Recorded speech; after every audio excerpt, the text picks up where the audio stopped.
Welcome, and thank you for joining us for Sunday service at the Center for Spiritual Living Denver. Whether you're here in person or tuning in from afar, we're grateful to share this sacred time with you. We are a loving, prospering, and inclusive community in the heart of Denver. Our services are held in a hybrid format at the historic Grant Avenue Community Center and Sacred Place, located at 216 South Grant Street. At CSL Denver, all are welcome. We are a place, a space, and a face of love. A spiritual community practicing universal principles that enrich and transform our lives. Your presence is a blessing. If you're joining us online, feel free to say hello in the comments so we can celebrate you and your light. Life brings many experiences, and you never have to walk through them alone. Our licensed spiritual practitioners are available for personal prayer support. Their names and contact information can be found on our website at csldenver.org. You may also email prayer requests to info@csldenver.org. Convenient links are included in the description of this broadcast. We extend deep gratitude for your participation, your financial contributions, generosity, and your continued support of our services, classes, and community events. If you'd like to stay connected and informed, we invite you to sign up for our weekly newsletter on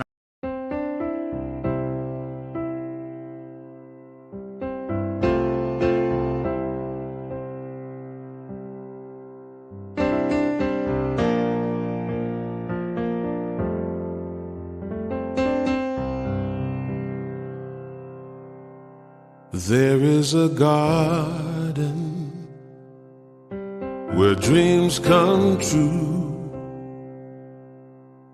a beautiful garden where God's grace blooms. There is a garden where everything grows, a beautiful garden where love is sown. And in this place of light and love,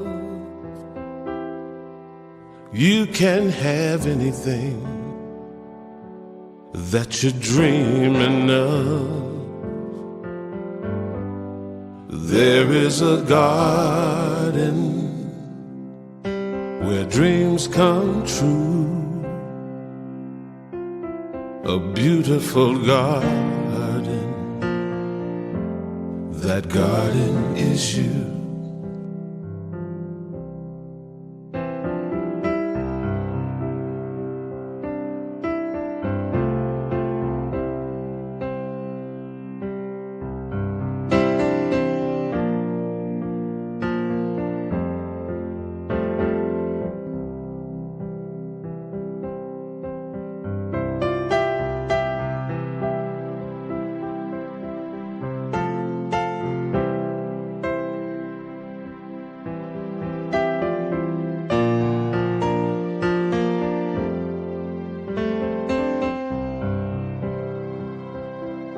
And in this place of light and love, you can have anything that you're dreaming of. There is a garden where dreams come true, a beautiful garden. That garden is you. Such a beautiful garden. That garden is you.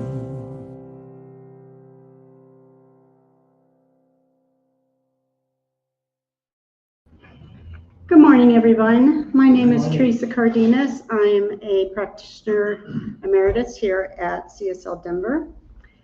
on this beautiful, sunny, warm summer morning. So let's just, if you feel comfortable, close your eyes as we move into that place where we know that the universal light is the essence of everything. That it is the omniscient energy that is manifested in every single material thing that we see, in every thought we have, in every heartbeat. It is so incredibly creative. The essence of what it creates is beyond anything that we can see in a physical form. Yet we know it is there. It is always there. It has our back. This is a supportive, creative, and loving and safe universe. And so as we move into the service this morning, we know that this service is blessed, that all the technology is working perfectly, that the message that I give and that Elzia gives goes out into the community in a ripple effect that only finds the highest and best good in everyone. Whether you are on a mountaintop, in a synagogue, in a mosque, in the park, in a church, wherever it is that one is being, it is being in the unity of life. And so it is.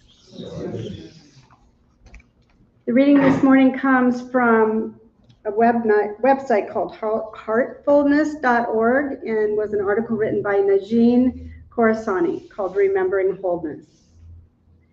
Sometimes in the activities of our days, in the highly active doing mode we inhabit, we forget our connection to the whole. We forget the fullness, the perfection, and expansiveness of our being. We forget the wholeness of who we already are. We forget the miracle of life itself.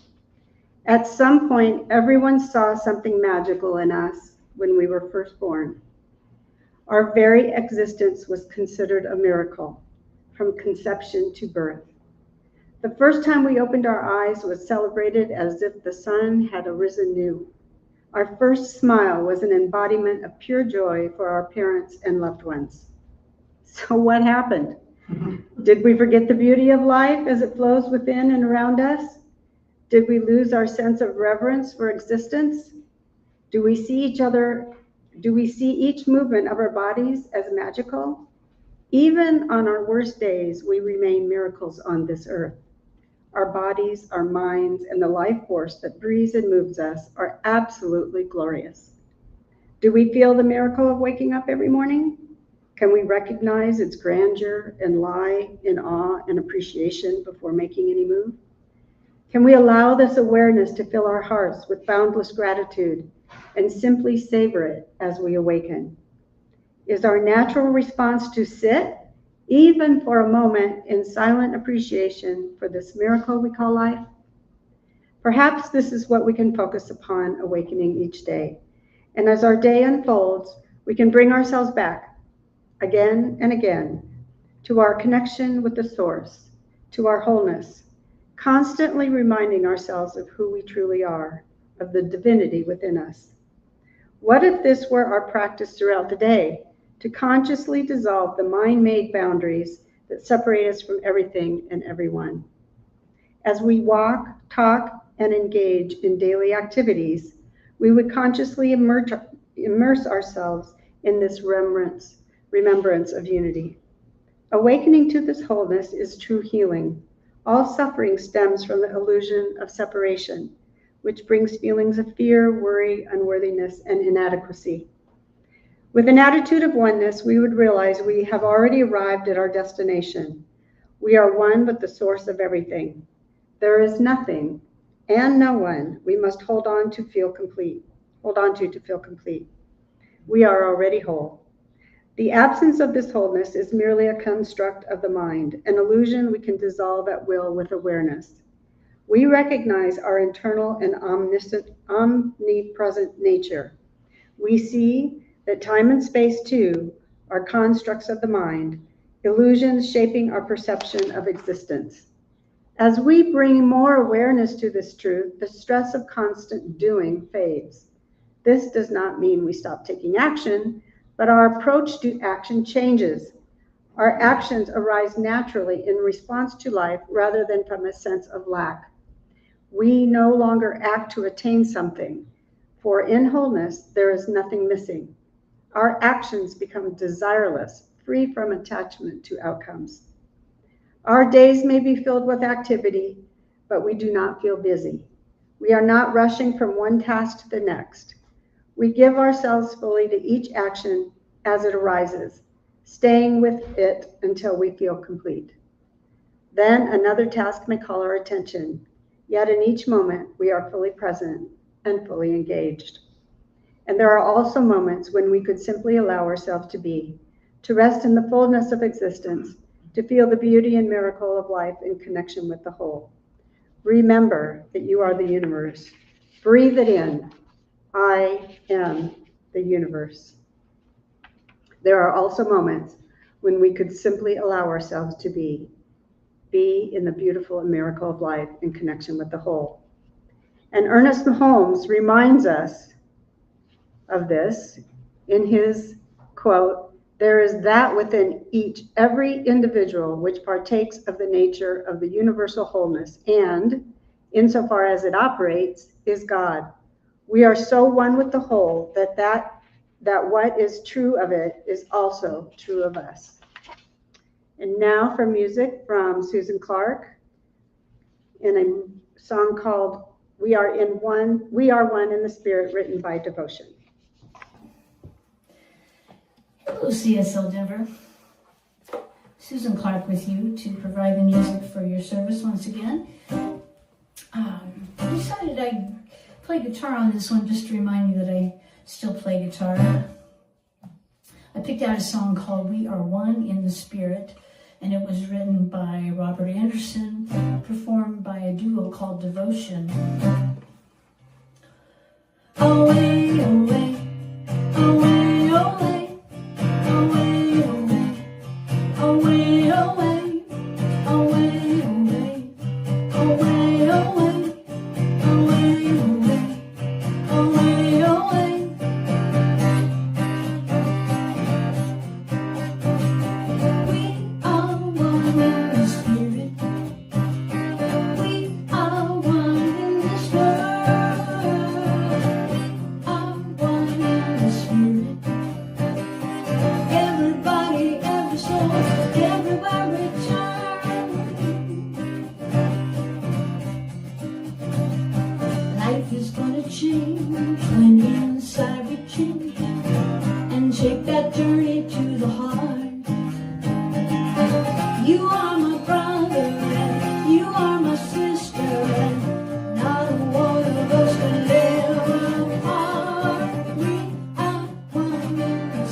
Involve yourself in, it's time to begin, for the healing of this earth.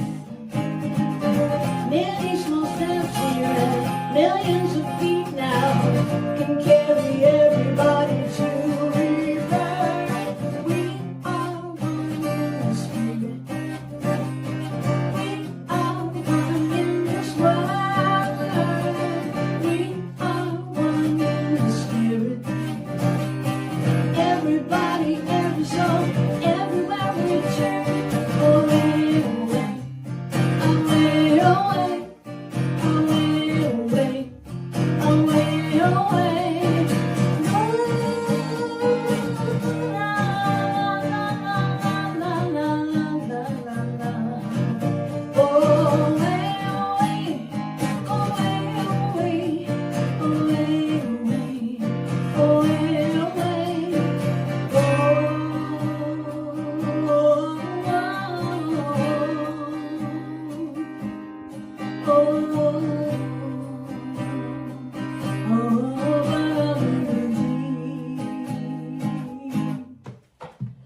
So as you take yourself back to someone else, all the nations you belong, tear down illusion, shore up with truth.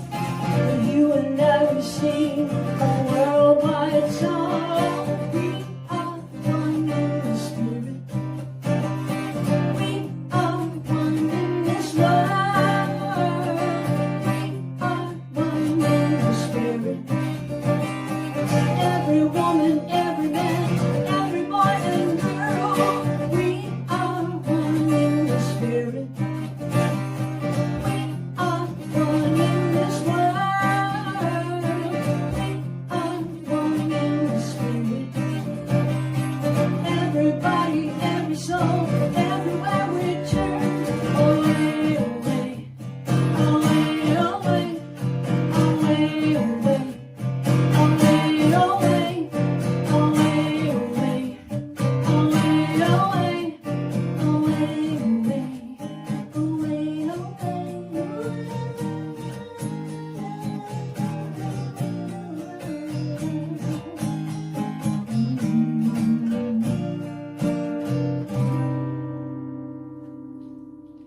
Thank you. Good morning, good morning, good morning. And thank you, Susan, for that music to start the service.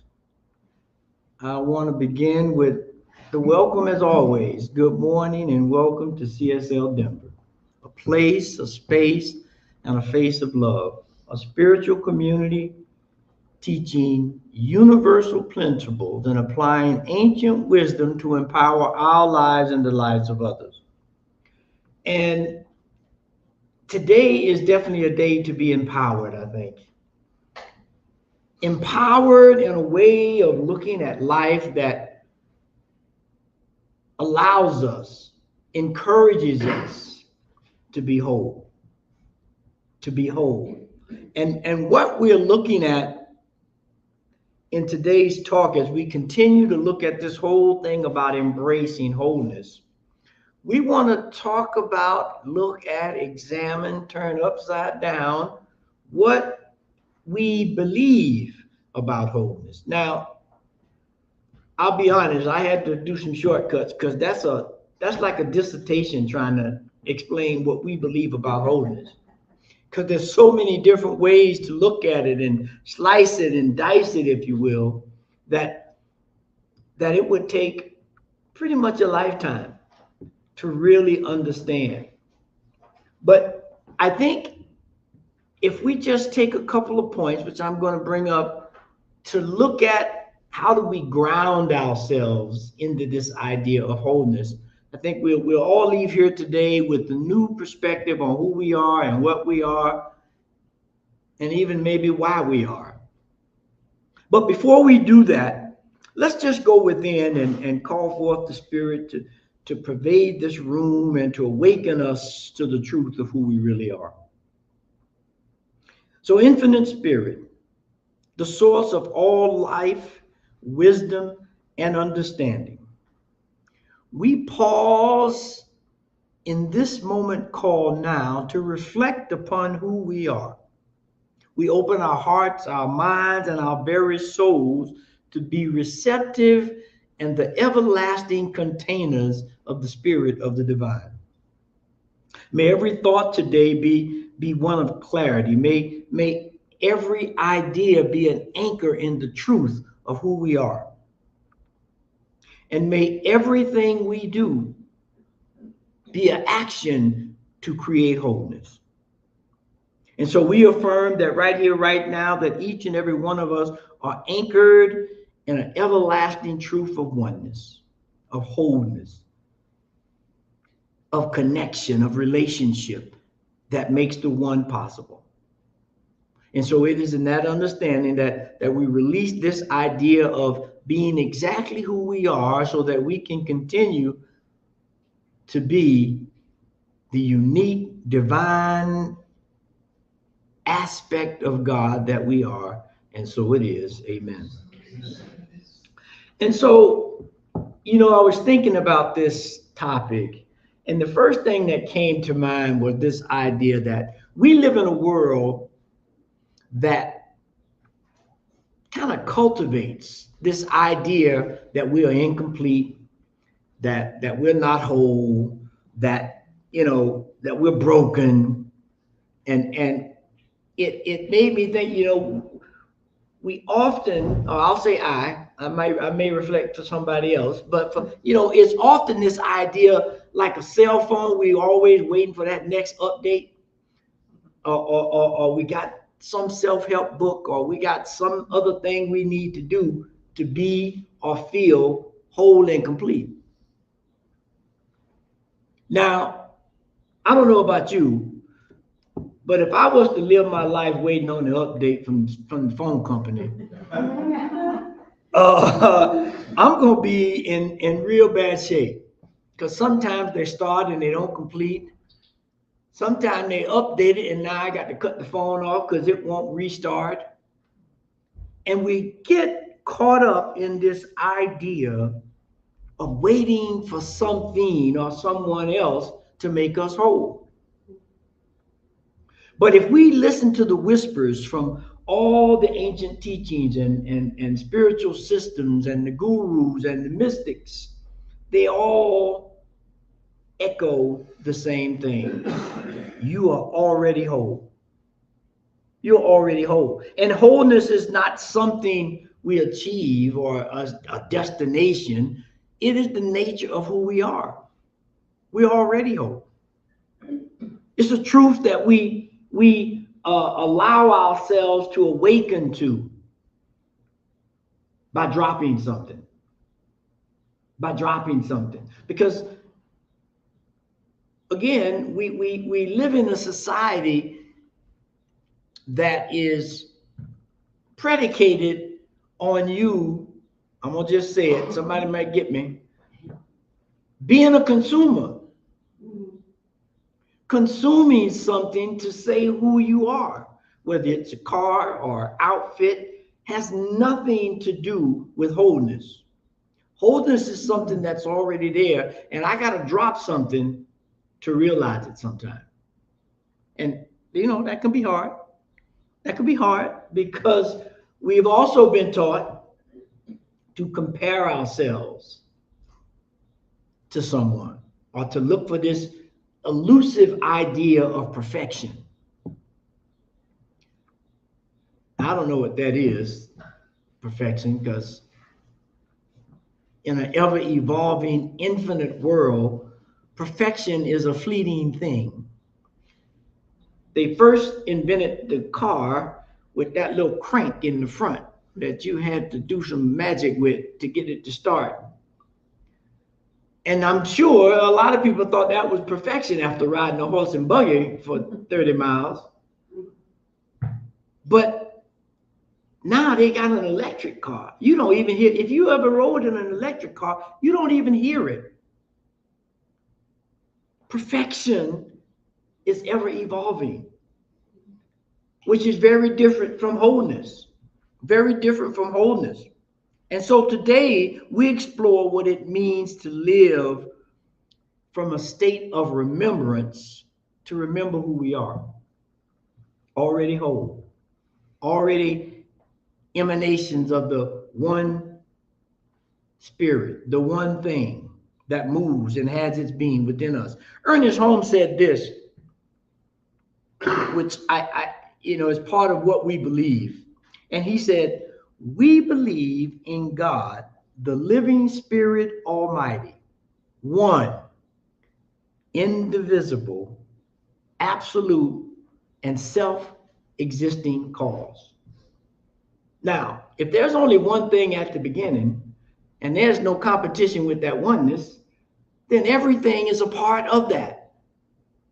Everything is a part of that. And so he goes on to say in the fifth core concept, spirit is a transcendent, perfect whole that contains and embraces all seeming opposites. Transcends and embraces opposites.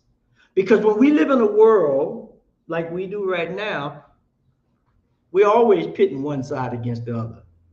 the Democrats against the Republicans, the left against the right, the up against the down. I mean, pick something, and they're going to be pitted against themselves. But when we realize that it's just one end of a spectrum that is ever evolving, there is a statement made by a Jesuit priest named Anthony de Mello. And Anthony de Mello, he was giving this story, and he said, and he was thinking, I think he took it from Mark Twain, but he was saying, you know, if that thermometer had been 1 inch longer, I would have froze to death. I would have froze to death. Because there's always this parallel, this opposite, this thing that we have to wrestle with that only appears within our preview. As we expand our consciousness, that thing that we looked at as a static thing expands. And so when we can do that, we realize that we are born eternally whole, and that we may forget it, we may ignore it, we may run from it, and all things in between, but the fact remains that we are one. That we are one. And every moment of life, we have an invitation to remember that we are one. But if we get caught up in the everyday, you need this to be whole, you need an update, you need to go get this book, you need to go get that thing, whatever it is. Not that those things can't be helpful. When I plant the seed in the ground, it needs all these other things to maybe give it a comfortable feel, but everything that the seed needs is in the seed. It doesn't need those other things to be what it truly is. It's already whole and complete. And so when we can get to that moment of understanding, I think let's put it this way. Let's bring up this quote by Sinjay, who was the third patriarch of Zen. If I could get that first slide. There is no need to seek truth. Only stop chasing opinions. See that all is already complete. Because when we get caught up in the world, we're chasing someone else's opinion of what's beautiful, what's perfect, what's good, what's bad. But we have within us the intelligence, the insight, and the connection to the divine that allows each and every one of us to realize the truth on our own. Because the truth for someone with diabetes is not the same truth for someone without it. This person over here could maybe eat all the candy they want. This person with diabetes, they got to monitor that sugar intake. But if I listen to the opinion of someone else and say, oh, you can eat it, it don't matter, I might be in trouble. I have to begin to use the intelligence which is in me to realize what wholeness is. Wholeness for a male is not the same wholeness for a female. So we have to begin to look at things in that light so that we can step into that idea that Jesus the Christ said, the kingdom of heaven is within. It is a self-contained thing within us already that gives us access to the keys of the kingdom, as they say, that has many mansions. And what did Jesus say after that? He said, if it was not true, I would have told you so. Which means there are different ways of expressing wholeness. There's different ways of living a life that is in line with the divine spirit.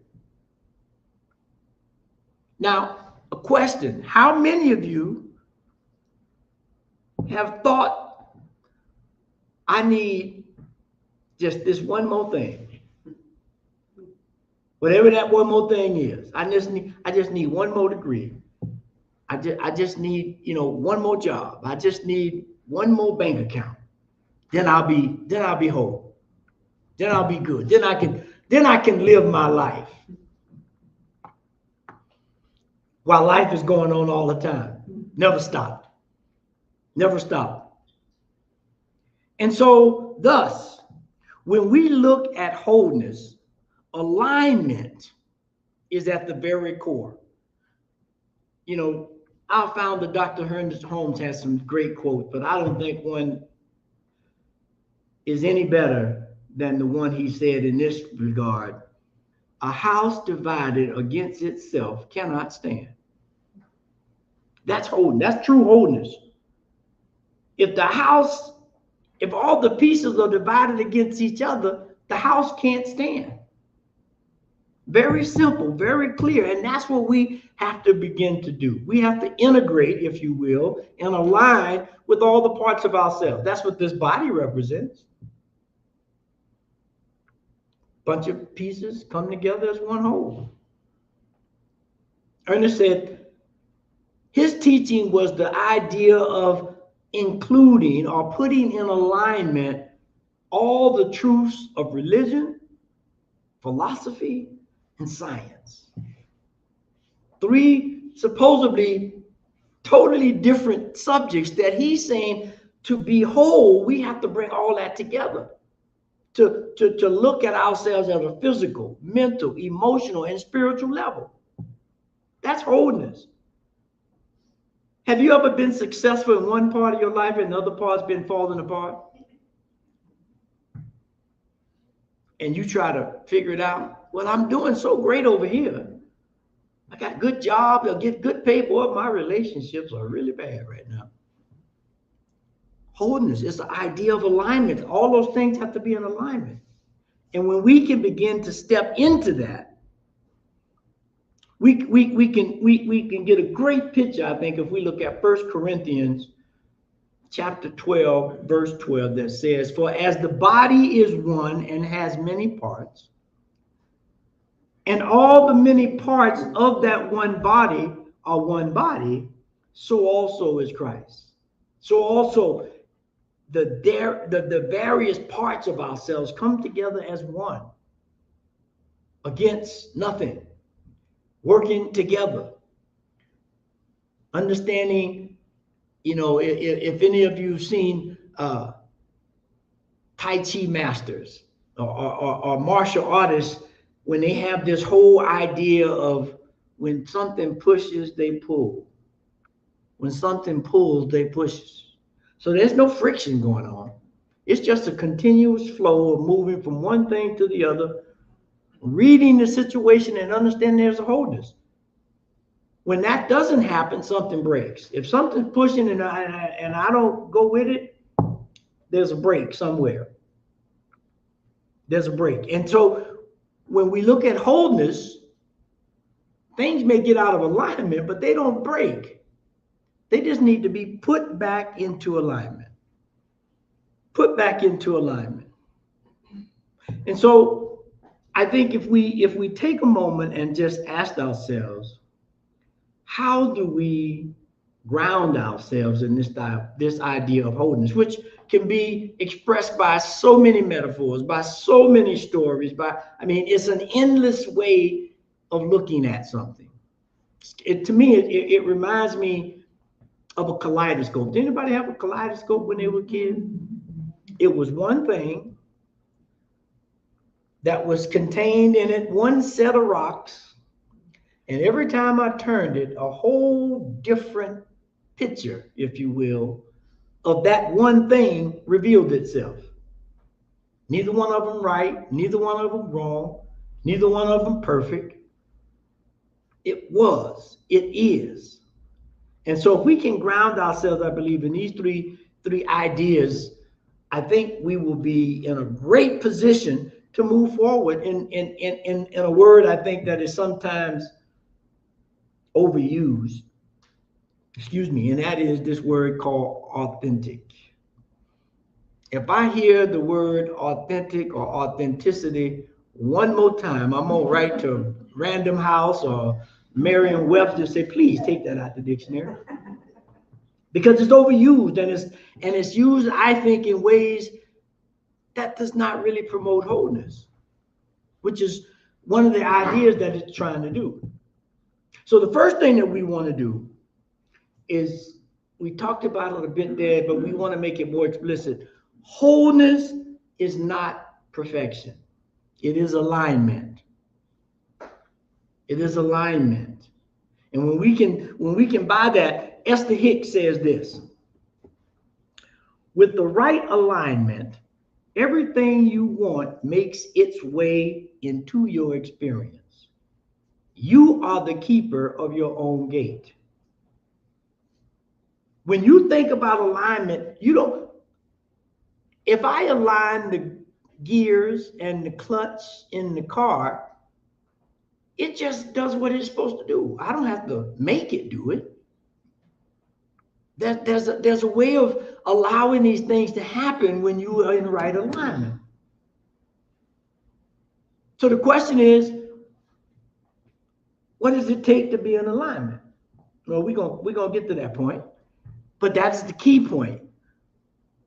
Wholeness emerges not when everything is flawless, but when everything is facing in the same direction. Meaning you got to have vision, you got to have purpose, and wholeness and purpose, sometimes meaning of life, they kind of go interchangeable the way we use them now. But we have to be clear on that. We have to be clear on that. And when we can align, alignment is a statement of returning to a point where everything is working together for the goodness of God, or the goodness of spirit, or for a divine idea, or towards a lofty vision. We have to begin in wholeness to understand that there's so many different ways in this world to describe it. There are levels, there are subtleties. And if we get stuck at one level, we're never going to find it. I'll go on a limb and say we're never going to find it. If I think of myself only as a physical body, I'm never going to be whole. My mind's going to go crazy. My behavior is going to go crazy because I'm focusing on one thing. Now I have to look at these various levels to put them in alignment, to put them in agreement. But without that, and I'm not trying to perfect anything, I'm trying to align everything. Now, once we've gotten that alignment, here's a point I think right now that is more needed than ever. It does not look at differences or does not demand sameness. We got all these things going on in our society because one system, one person, one idea says you need to be the same as me or as my system, or else you're the enemy.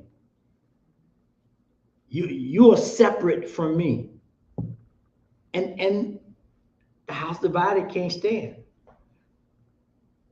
Wholeness does not pick out differences or demand that you be the same. It demands alignment, relationship, understanding. Wholeness, Rumi says this. Rumi, I just love Rumi. Rumi says, I do. He makes good cake. I mean, Rumi is outstanding. But he says this: the lamps are different, but the light is the same. Wholeness. It's just one light, but it's expressed by many different things in many different ways.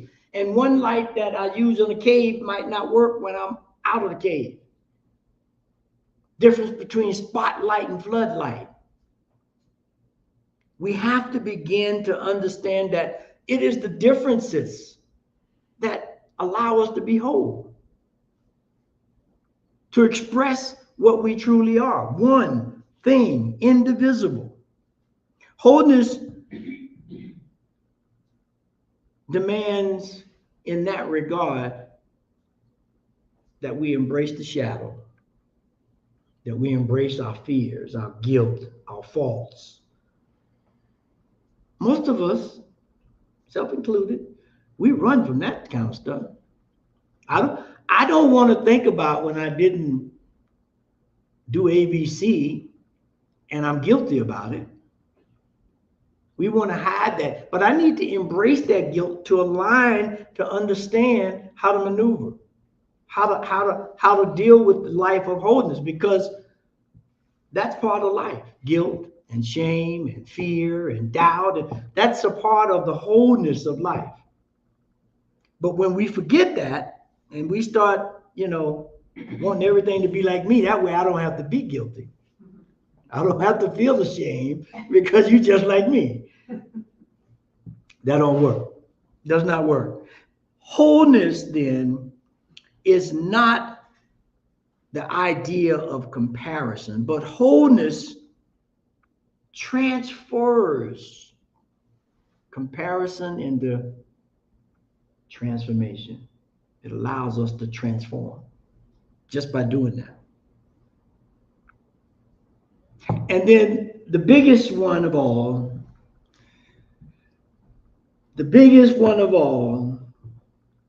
Rumi said it again. Rumi was prolific today. Try something different. Surrender. We have to surrender into wholeness.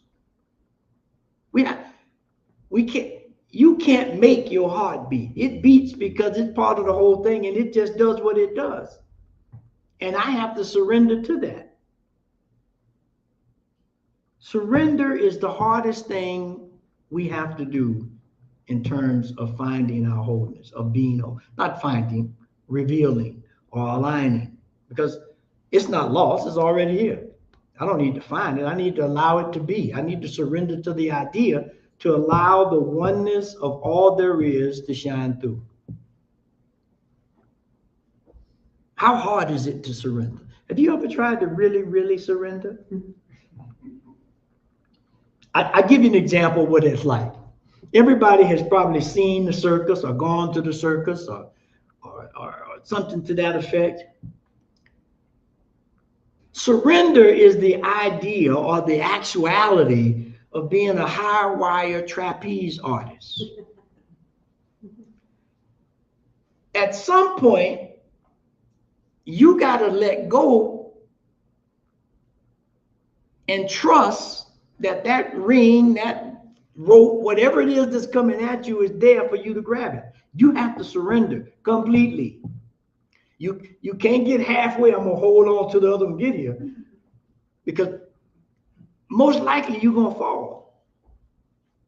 So how do we get to that understanding and look at it like a trapeze artist when we begin to look at our life in wholeness? There's a matter of trust. There's a matter of surrender that we have to lean into wholeheartedly, or else there will be a disaster. And I can tell you, boy, I done had some disasters where I was trying to straddle the fence.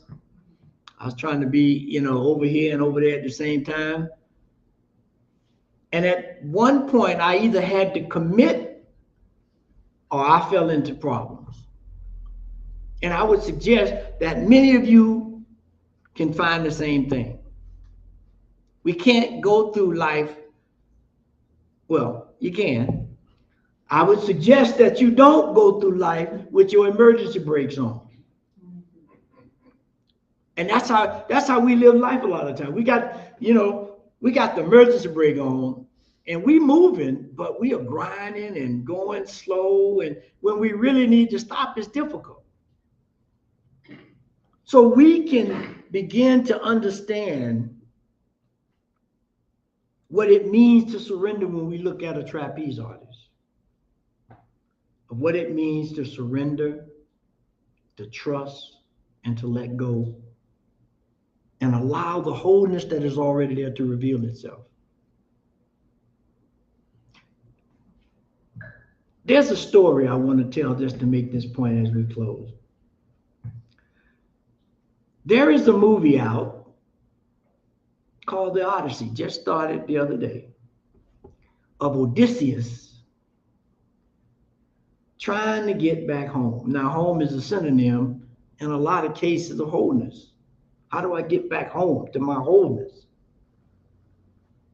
And Odysseus, this whole Odyssey happens 10 years after the Trojan War. Now, if I had time, I could go into all the metaphors and simile and symbols of that whole epic story.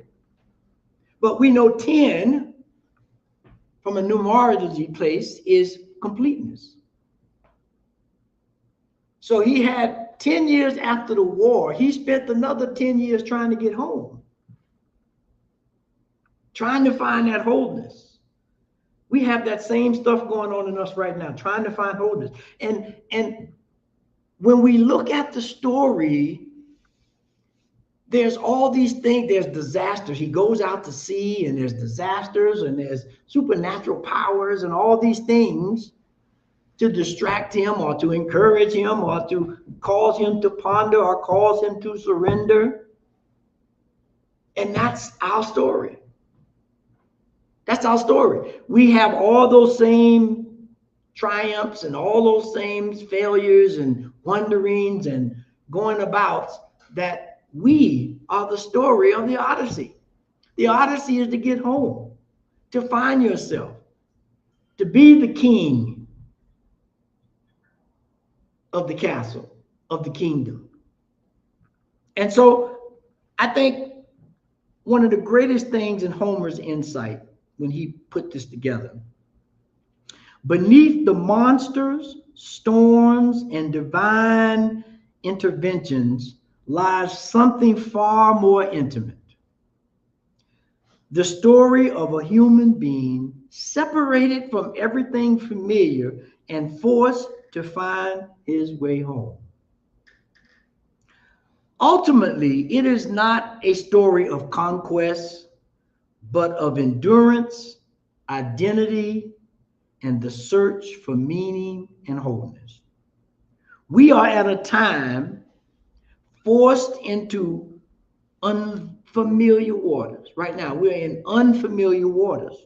Today, perhaps more than ever, we lose roles, relationships, assumptions, and versions of ourselves that once seemed perfect. Once seemed perfect. But what carries us through is not always strength of will, but the ability to change without losing what matters to us most, and that's our true self. That's what that movie is, I believe. How do we get back home? How do we go through life with the ups and downs and triumphs and still make it through? So as we go through this week, let us remember we are whole, perfect, and complete. There's nothing missing. And that when we can align ourselves and not worry about differences, but embrace the differences and ground ourselves into surrender, we'll be the greatest trapeze artists in the world, to grab any rope, any bar, any string that comes our way with ease and grace. And so it is. Amen. So let us pray. As we take this moment and breathe, realizing and recognizing that that was a whole breath. It may not have been a perfect breath, but it was a whole breath that we surrendered into as we have been asked so many times by the divine spirit to be still and know. And as we step into that idea of surrendering and knowingness and breathing and being still, we remember who we are. Our wholeness reveals itself to us. And we can allow it to move within us and have its way with us so that we are the light on the top of the hill, shining bright, allowing others to see what it means, what it takes to be whole. And so I know and declare right here, right now, as we align ourselves with that idea, that we begin to live life differently. We begin to look at ourselves differently. We begin to look at others differently. Knowing that I am you and you are me and we are one, working together as a whole. And the more that we align, the more that we embrace the parts that we don't like and allow them to invigorate the whole idea of life, we begin to relax and release and ease into a way that is reflective of the divine mind of God itself. And so it is in that understanding and that idea of wholeness, of alignment, of surrender, that we continue to embrace and give thanks for this idea, because it is exactly who we are. And so it is in that moment of understanding that we release, we let go, and we know that it is absolutely so. And so it is. Amen. And so as a call to action, there's 3. You can pick 1, 2, or 3. The first one, take one action every day this week that honors your body, mind, and spirit. Wholeness. Body, mind, and spirit. And then there's a practice of whole self-acceptance. Each morning, look into the mirror and say, I welcome all of myself into the healing presence of love. And last but not least, the sacred pause. Like the trapeze artist, if you pause, there's going to be a problem. Set a timer on your phone twice a day. When it goes off, drop your shoulders, stop pushing, take 3 deep belly breaths, and mentally declare, I am doing enough, I have enough, I am enough in this season. So to anchor that in terms of an affirmation idea as we go through the week, I release perfection and return to alignment with my true self. And these will be on the call to action and affirmation will be on the website if you didn't get a chance to write them down or take a snapshot. But let's go to work. It's hot enough to get some wholeness, I tell you. That might help us cool off a little bit. I don't know. I got all these various parts looking for air. It makes it difficult. But it's now that time for sacred giving, and we want to thank everyone for their time, treasure, and talents that they give us here at CSL Denver. Whether it's through the website, on the donate button, or whether here in the center, or whether you mail a check or money order to the P.O. box, however you give, please give. It helps us to continue this idea, to continue this teaching, and to allow us to really step into wholeness. And so if it feels good to put your hand on your heart, to anchor in this idea of law of circulation, cause and effect, and repeat this affirmation, this perfect gift is spirit informed, circulating and blessing all that it touches. Freely I give and joyously I receive, and so it is, amen. And so it is, amen. And so now Alice is going to come up and give us some announcements, and thank you, Alice. Thank you. Like we mentioned earlier, Rumi made a gorgeous cake today because tomorrow is Tim Hancock's birthday. So let's all wish him a very happy birthday.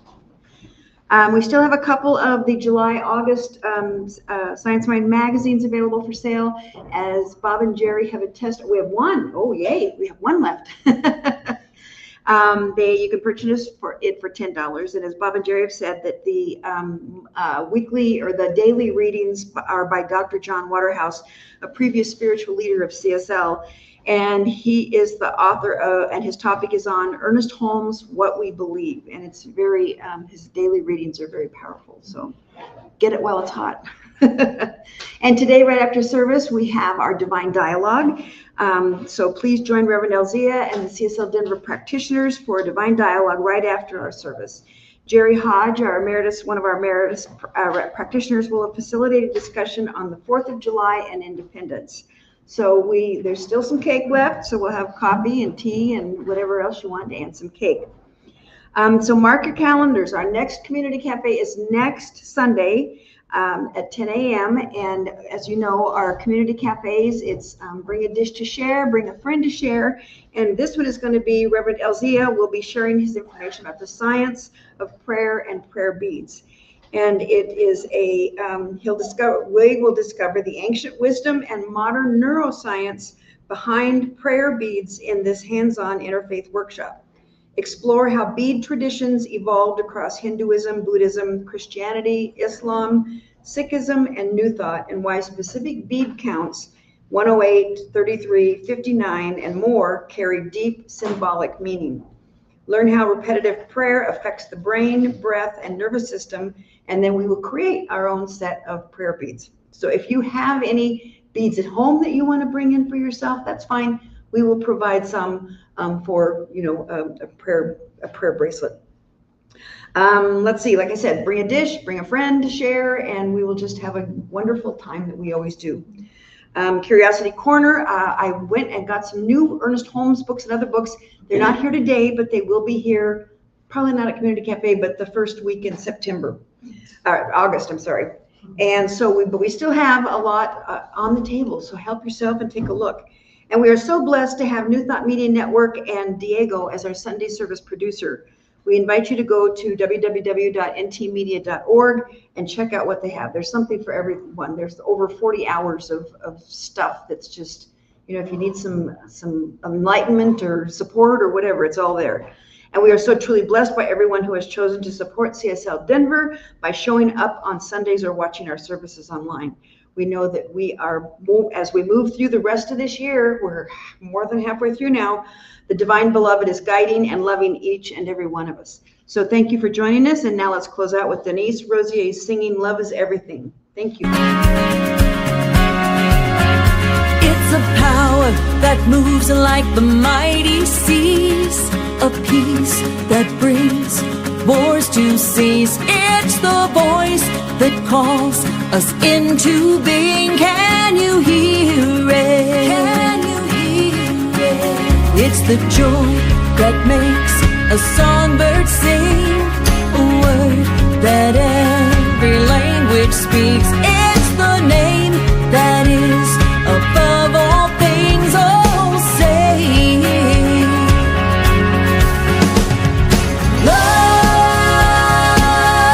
love is everything.